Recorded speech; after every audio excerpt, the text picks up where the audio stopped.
你是吃饱了吗？是拿过进来水嘛？你有法子疯嘛？我就天天水里引南瓜。我看你就吃过南瓜，几十岁的人了，那些是个先做那些后厨，你请不到啊？啥子请不到？是不是大清早没吃药？啥子啊？你还说老子没吃药，你请不到我了？哎呀，你咋走？我跟你开玩笑的。看你啥呀，老宝宝，老子就上班去了。把早饭吃才进，我弄好了的。二姐，你上班了啊？兄弟，你俩不要多心咯，那是我的气。走，喝茶。没事，三哥，我自贡男人都是这样子的。我没说你蒸的菜多好吃。先喝杯茶。三哥，你婆娘好凶哦！修完了，我重新给你介绍个温柔点的。不要开玩笑哦，少来夫妻老来伴，哪个两口子不吵架哟？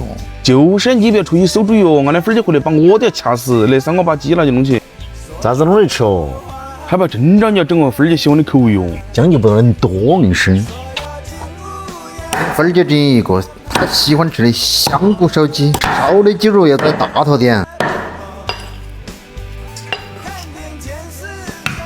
切点老姜，烧菜蒜子就用捆的，用开水把干香菇能化一下，这样可以有效去除它的灰尘。香菇盖到对半破开，锅儿烧热了，把油溅起，7成1温下鸡肉，这2节大葱，高度白酒，烧至油变清亮，下豆瓣儿，把这大料八卦，泡海椒、姜蒜、盐巴，继续翻炒。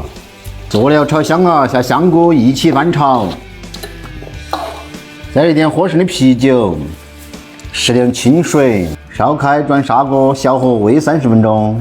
时间差不多了，看看，要得了，一样是闻着都香。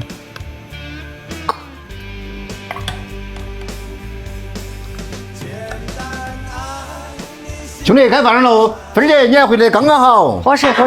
芬儿姐，兄弟，你来干喽！粉儿姐，三哥专门为你做的香菇烧鸡，晓得你喜欢吃。哎，兄弟，你朋友啊？马上我打电话来走我的。没得去，不要东说西说的。你还是走的。